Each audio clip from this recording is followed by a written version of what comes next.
Hey, friendo, Steve here. Hey, Larson. And it's time for some hot takes. I specifically this time, Larson, looked for the most searing hot takes I could possibly find, because too often this turns into Tepid Take Tuesday or whatever the day is that we upload it. You like alliteration. Alliteration I do. is great. I do. I don't care that today's Monday. I'm going to say it's Tuesday anyways. Sure. Yeah. Let's go ahead and dive into these. Fooled me, I'll be honest. You're like, yeah, today's Tuesday. Sure. Just go along with it, buddy. I won't. No, I'll lead you just roll astray, along I with it, promise. man, today. Yep. I'm going to make this font bigger for you, too. There we go. Look at that. No, I could read it fine, but thank you. Which one do you want to start with?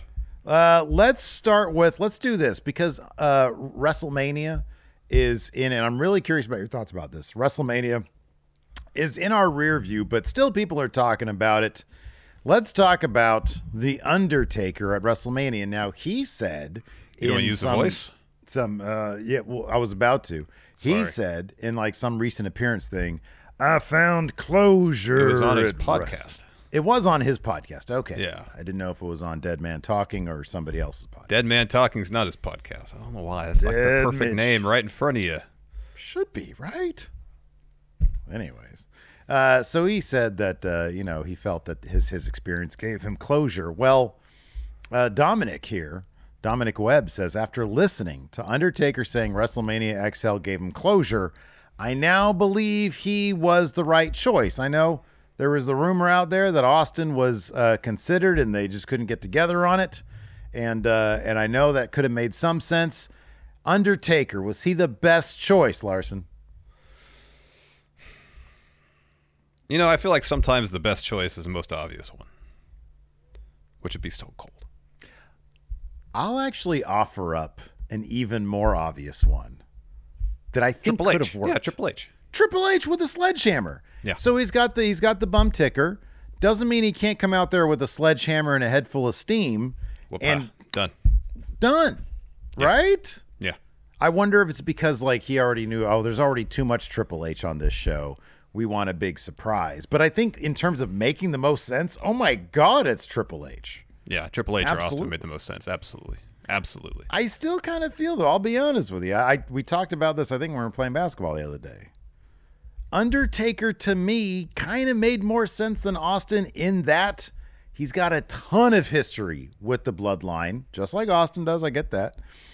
But also, lately, Undertaker has just felt more woven into the fabric of WWE, narrating documentaries. He was there, he had a whole string of matches leading up to his eventual big retirement, which was only a couple of years ago. Austin, on the other hand, I know he's been in and out. Like, he'll do Mania appearances. He was at that shitty Performance Center Raw episode.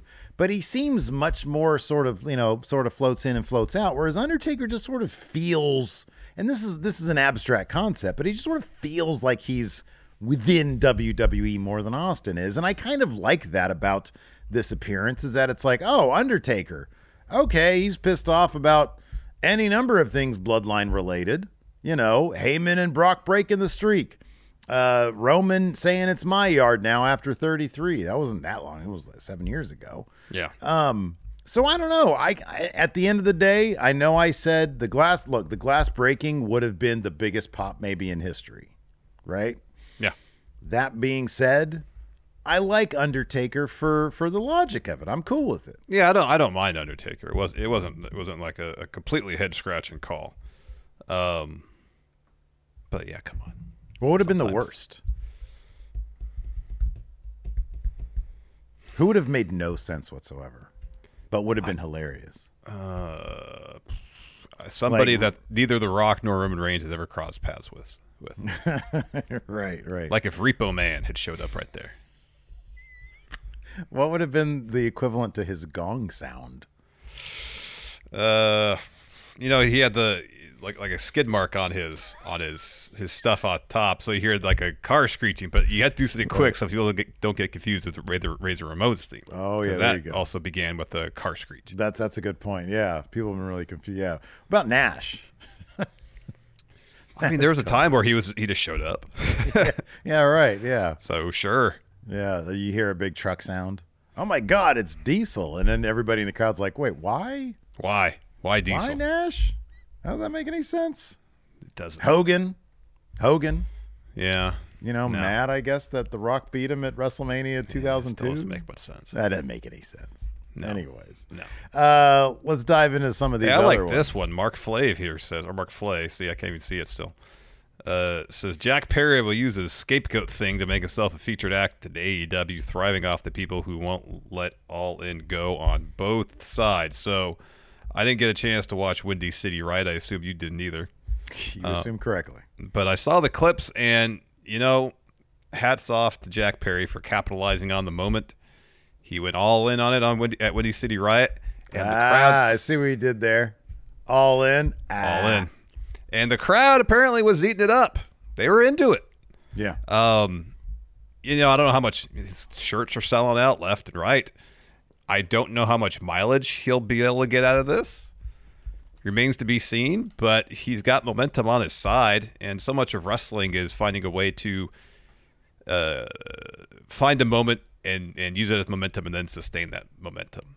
True. And there's a potential moment for him to really take his character somewhere. Mm-hmm. Now it's on him, and I guess once he shows back up in AEW, Tony Khan, to capitalize on the conversation around Jack Perry. But as far as being like tops kind of in the wrestling zeitgeist currently, or up there, and really capturing the moment, he did a hell of a job at Windy City Riot. So assuming he's coming back to AEW at Dynasty, remains to be seen what he'll do there. But right now, I mean, the going's good for him. He just needs to maintain it. It's entirely possible that this all-in footage situation is the catalyst that he'll need to, you know, catalyst him to the next level. Catapult him to the next level. Yeah, no, I kind of agree with this. I mean, you know, like you said, whether or not he's going to end up being a featured attraction in AEW, I'm talking about, you know, getting to the point where he's main eventing pay-per-views. I don't know about all that. You know, is he going to end up getting, you know, being the next Swerve Strickland? Probably not. That being said, the fact that he now has something very tangible to chew on that isn't, I was raised in the jungle. I don't know what that last gimmick was. Like, we knew he was the son of an actor, and yet Luke Perry seemingly raised him in a jungle. I don't get it. But now he's the scapegoat, and the proof is right there. He didn't hit first.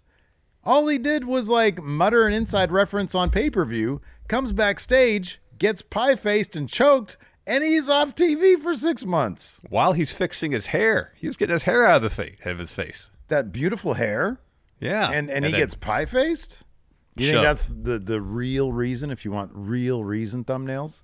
That's the real reason Punk pie-faced him, because of that luscious hair. Oh, I don't know. The wonderful locks. Maybe. Could be. Maybe. Anyways. Anthony R. here says, Ken Shamrock should have one last match against Gunther. I mean, there's a difference between hot takes and bad takes. Look, Shamrock's still in phenomenal shape. He is.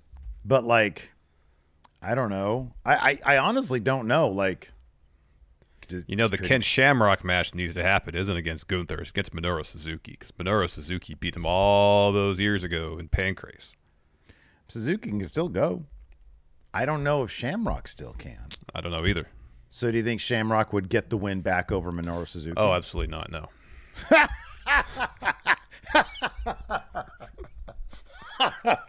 To Suzuki would be 2-0. Yeah. Yeah. Fair enough. What about this one? Josh Frankel says, in their heyday, ECW Extreme Championship Wrestling had better storylines than WCW, of course, their NWO storyline, and the Attitude Era of the WWE. Can I start this one? Sure. So, coincidentally, last night I was on my bed and I was alone. And what do I oftentimes when I'm on my bed alone, Larson, I will turn on the TV and watch Extreme Championship Wrestling. Last night I did that. There was something from May of 96 or March of 96 called the Big Ass Extreme Bash or something like that. Yeah. I don't know. And I will say this about ECW programming. It was a mess. Like it just started like Shane Douglas shows up, starts yelling at Brian Pillman, and there's like 15 minutes of just skirmish and with no resolution. And then it cuts, and I was like, I thought this was a pay-per-view or something. And then it cuts to like mid-match, Foley versus Chris Jericho. Jericho ends up winning that, but it just sort of, there was no entrances. It just sort of started mid-match. And it was because it did the thing. Yeah. It cuts. It's not like a linear thing. It's just ECW seemingly, they took all sorts of like video footage, put it like in a big barrel, spun it around, and then just sort of like whatever, order it ended up in. So like trying to actually follow ECW stories, going back and watching like hardcore TV. Yeah. Not easy. So you hear about the stories they told, like Mikey Whipwreck's story, the stuff with Raven and Sandman. Like when you hear about it condensed in a linear fashion. Yeah. You think, oh, this sounds like interesting stuff. Tommy Dreamer and Raven. Like Raven had apparently a lot of good stories. It's always apparently. Where? Like how? Like I got to sift through a bunch of hardcore TV? That's the thing. It's like you're trying to tell a narrative, but you take the William Burroughs approach where you go and you write sentences and you chop all the words out and you arrange it in different orders so it makes brand new sentences. You know? Right. So... Again, if this is a Cliff Notes version of ECW storytelling versus WCW versus WWE and the Attitude Era and stuff, yeah, you could say maybe it holds up. Like, dude, it's kind of like, I'll be honest with you, though. I honestly think ECW's popularity had far more to do, and I do think there's a separation here. It had more to do with the characters and less the stories. Because, like, the characters were all so lively and well written. Like, Heyman took Surfer Sandman, and this might be his one, botch. He took a great character in Surfer Sandman and turned him into, no, I'm joking. And he turned him into the Sandman that we, that we eventually knew, the kendo stick, smoking, beer swilling guy. And it's those characters. And on top of that, the wrestling was, for the most part, really good in ECW. Like, they put on really good matches. But, like, the stories themselves, I don't know. Tommy Dreamer and Raven went to, like, summer camp together or something, and they were feuding over a girl. Really? Is that good of a story? It seems very simple. And then, like, at one point, like, what was it? Like, Raven, what was it? Raven, Sandman's kid. Like, Raven stole Sandman's kid or something like that. Yeah. I mean, honestly, that just sounds really simple and kind of silly. And I don't know. I get it. Like, I think that there's a fondness for it in that, like, Heyman was trying to tell stories with his guys. But I don't know that it was ever all that interesting or complicated anyways. It was just like an excuse for Sandman to hit a pile driver on Tommy Dreamer's wife or Raven's wife or whatever it is. You know what I mean? Yeah. Yeah. Like... I don't know. Again, on paper, you read that. It's like, wow, this could be interesting. How many times did you see, like, Francine get pile drive by somebody? A lot. That happened a lot. Rhino did it through a table, didn't he? Probably. That sounds right. And every time she's wearing a thong and you just see cheeks, which is cool. Don't get me wrong. But, like, I mean, I kind of feel like the entire story was told just so we could see some cheeks. Maybe just show cheeks. Ray Markable here says, I doubt it'll ever happen after years of us wanting it, but now is a good time as any for a Cena heel turn. He just said, he just said he's got one run left in him, and he's going to try to make time to do one more run before 50 and he retires. He says he's not wrestling past 50. I don't know if they're going to take that last year for heel Cena. So this is a terrible take.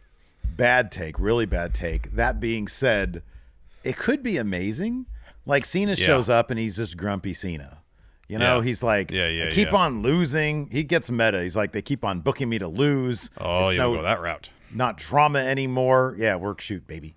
It's not even dramatic anymore. So he takes his latest merch shirt and he turns it inside out. He de-Cenas. Oh, wow. Right? Now you can see him. Now you can see me. You're going to see me everywhere. You just Cena's up everything, whatever that means. So we're tired of Cena. And that's how he goes out. is just oversaturated with John Cena. All right. I don't know. I don't even know. Yeah, I don't know. How is that so different? Oversaturated John Cena. I know, than that's we're what they used do to? anyways. That doesn't Yeah, make that's kind of any what they do sense. anyways. Yeah, okay. I was on one path and I went on another path there. Well, that happens sometimes, man. Yeah, I don't know. Old and grumpy, I'm approaching 50. I hurt. Yeah. I'm old. I'm tired. Yeah. Feel like I'm working with these children. Yeah, exactly. CM Punk thing. Yeah. There's not a name associated. Oh, I think it's part of the same idea. So WrestleMania 41, heel Rock and heel Cena against face Roman and Cody. Yeah, that's the same guy right there. Yeah. Heel Rock and heel Cena versus face Roman and face Now, Cody. if they want to do something where it's Cena versus Cody, and Cena's like, I need one more title reign to break the record. And Cody's all, not on my watch. It's not necessarily heel Cena, but Cena versus Cody, I mean, that's a money feud. There is one reason why I think that, like, if they did a tie-in to like a movie where you get Rock and Cena as like, a cop buddy movie, a buddy cop movie, Yeah. I'd be like a rated R one. You'd be into that. Oh, big time. Yeah. Yeah. Yeah. And Rock and Cena together as like a couple of assholes in WWE would be wildly fun. Oh, yeah, absolutely. But like nobody would hate it. No, he wouldn't be No. a real heel. No, he'd get over so quick as heel. Yeah. Yeah, he'd be over huge. Huge. Yeah. So I don't know. Maybe they should do it. Maybe we just convinced ourselves. Maybe. There's something here that says, in parentheses, from WJ. I assume that means Wrestle Juice. I stole because we put this high. I put this thread up like moments before we went live. Oh, so there you weren't, need a like, couple a to ton. flesh it out. Yeah, exactly. Even These though are we're both already very over good, time. though. Yeah, I know. I like this one. Wrestle. We got a smart crowd over there at Wrestle Juice. Marquez, who I think we've had over at the regular stuff too. Yeah, I believe so. Said Damian Priest cash-in is the best all time with full context. The pic Wow. of Drew stunned with Punk clapping and Judgment Day celebrating on the ramp makes it an all-time moment. When you go back in time as well, now I'm adding to this, all the moments of Drew preventing the cash-in from Damian Priest, when you put the pieces together, it's like, oh my God. Best of all time, yay or nay, Larson? I'd still go with Seth at Mania 31, just because of how much that feeds into Seth and Roman's story. Yeah. It's one thing, it's a huge thing for Seth to betray Roman to break up the Shield, then to potentially take Roman's moment, main event of his first WrestleMania. Yeah. His first WrestleMania main event, I should say. Yeah, right. And take the title, win the title. Yeah. Oh my gosh. Wow. Oof. And just the electricity in that stadium that day. And We were we there. We were there. That's part of it. But also there's a situation where you had Brock there, meh. At the time, Roman, babyface Roman, the crowd largely, meh. Mm-hmm. It's like, how are we going to get out of this situation with a champion that we could all get behind? Enter Seth Rollins with that briefcase. Yeah. And I think everybody there, 60-something thousand people, were like, this is how we get out of here with a champ that we can get behind. Seth Rollins cashing in the main event. I will say this also. One of the things about a cash-in is that anxiety of, is it going to be successful? Because whoever's cashing in 9 times out of 10, you're like, oh, please get this done. I want this for you. Yeah. Right? And with Seth, that was so true. With Damian, It was the middle of the match still. It was during the match. Yeah. It wasn't afterwards, With Damian, it was like, oh, this is going to happen because it just makes too much story sense and it's awesome. And I love it for Priest and I love it for Judgment Day. And I'd probably put it second on the list. But there's something about Seth Rollins entering a pit of monsters. It's like, oh my God, how is he going to do this against the two most overpowered people in WWE? And he gets it done. He figures out how to do it. And it's like a little bit of luck and a lot of strategy. Mm-hmm. And he leaves and he's up on the thing and he's spinning around. I don't know that there is going to be a cash in that beats that moment, especially as you mentioned, the context of Roman Seth, which is could, if they milk another like couple of years out of Roman Seth, dude, that could be like the all-time WWE rivalry right there. Yeah, could be. Al Stover here says, hot take. All respect to Jon Moxley, but unless he's full-time with New Japan, he shouldn't have won their IWGP title. Title should be for talent who are signed exclusively with promotion, not someone who only works a handful of dates while parading the top title on another program. talent can be making more money by wrestling other feds, but they are choosing to invest their time by wrestling exclusively for one company, and that promotion should show that same low investment in that talent. So this is an interesting take. I'm not going to say this is like searing hot. I think this is a good chunky take right here. It's not bad. I don't think it's a bad take. Yeah, I'll offer this. New Japan, especially their main event scene over the last 18 months, been utterly depleted. Sure. Lost Okada, lost Jay White, lost Will Ospreay. Naito's I don't know why they're not giving Naito a prolonged title reign. It's the second time he's won the title at Wrestle Kingdom and lost it by the summertime, you know? Yeah, right, yeah. Like he lost it to Evil a few years back. So I don't know if it's a situation where they put that title on Mox. Mox shows up on AEW television. He defends it a little bit. I don't know if he's going to defend it in AEW or not. I'm sure if he's holding it through Forbidden Door, he will. You know, they have a lot of New Japan has a lot of intriguing young talent they're developing right now. Yeah. And I don't necessarily know if they're quite ready to make the leap. Like, I think Mox is facing Ren Narita. It's his first title defense. I don't know if, maybe with the exception of Tsuji, I don't know if any of them are really ready to make the leap into legit main eventer yet. Yeah, right, yeah. And if New Japan is concerned, we don't have the same level, same depth of main event talent that we used to. Mox is making himself available to wrestle. Tony Khan is making Mox available to wrestle for us for a regular basis for a few months. Yeah. From a business perspective, it might make sense for New Japan to do that and go that route. Not, for a year or two, but for maybe 4 to 6 months. Dude, I'll be honest with you. Like, I don't know how much weight this argument's going to have. I'm looking at Mox's matches in Cage Match right now. And he was at Power Struggle in November. He was at, obviously Wrestle Kingdom in January. He was at Battle in the Valley also a couple weeks after that. He was, he did the CMLL thing. I mean, they're adjacent to New Japan anyways. And then he did Sakura Genesis. He did Windy City Riot where he won the title. Going back further, I mean, there's sort of a little bit fewer and far between.